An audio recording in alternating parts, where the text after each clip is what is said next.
So gamitan natin siya ng catapult ngayon. Tatlo yung pwede nating atakin dito sa catapult na to. So ang pipiliin ko ay yung card na may dying na para magka-points tayo. So mamamatay yon. Hi guys, so meron tayong i-review ngayon na NFT game. Ito yung Last Horde. So basically ano to, card game.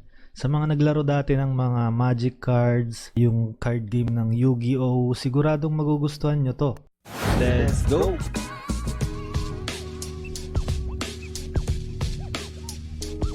Pag bago pa lang kayo sa channel, huwag niyong kalimutan na i-click yung subscribe button and palike na din ng video and mag-notify kayo para pag may bago tayong NFT game, may bago tayong review, manonotify kayo kaagad. So i-check natin yung website nila, tignan natin kung maganda itong Last Horde na to.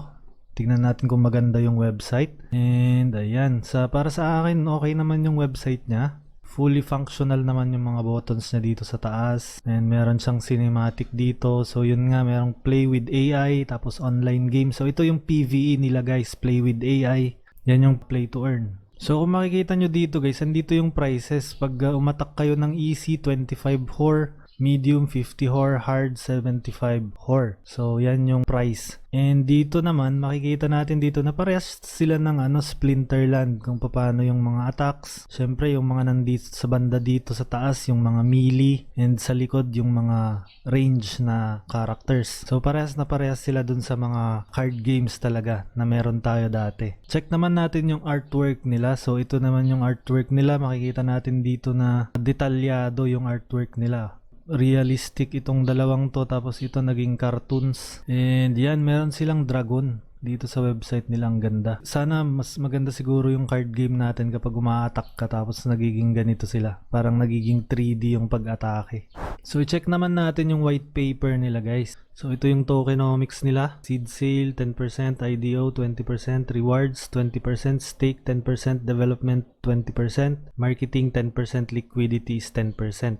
So kung makikita natin dito, sabi dito guys, before starting the game, each player builds the deck with which they are going to duel. A player can choose at least 3 cards and a maximum of 11. Suppose that a player has 15 card NFTs in his wallet. Before entering the game, he must build his deck by choosing a number between 3 and 11 before his 15 cards. For example, if you choose 5 of your cards, the system will automatically award you 6 mercenaries for that game. The total of cards in deck in play is always 11.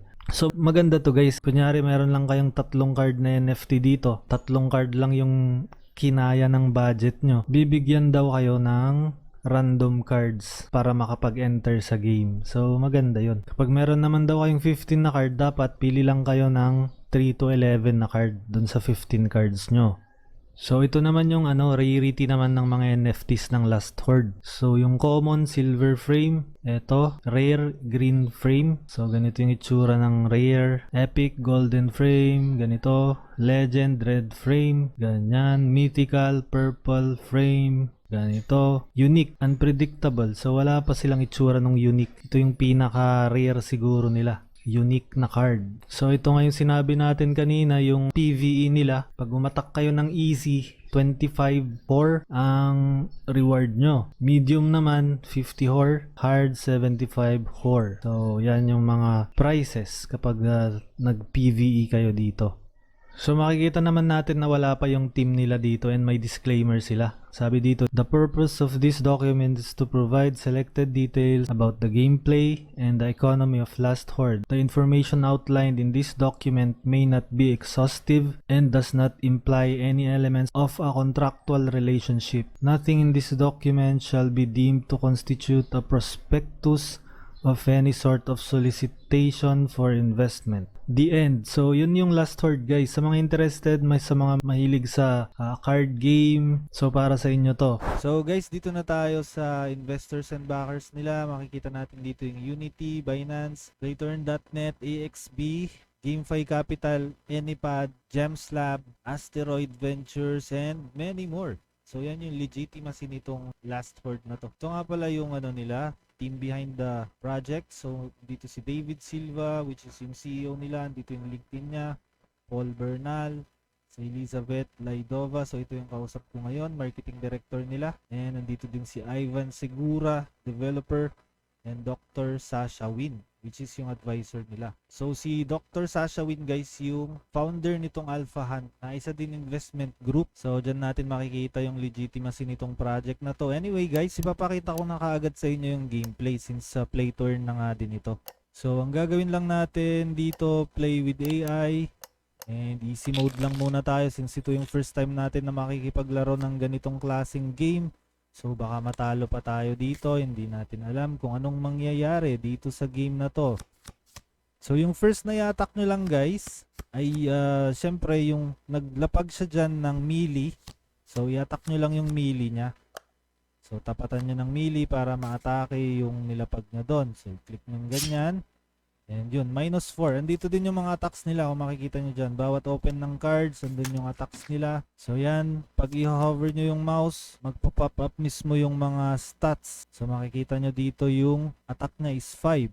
So ilapag natin dyan para makita nyo yung attack niya na 5. Ang pwede nyo lang atakihin ay yung mga range din.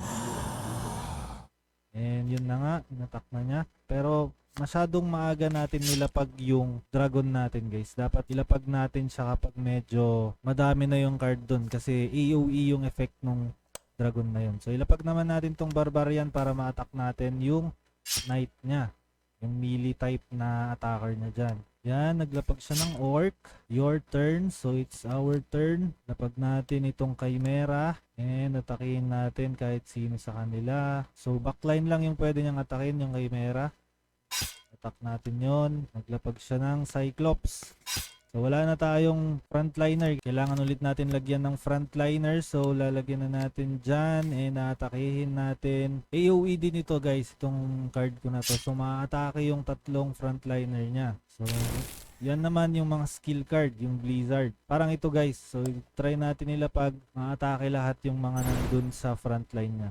So yun guys. Ganyan yung silbi ng skill card.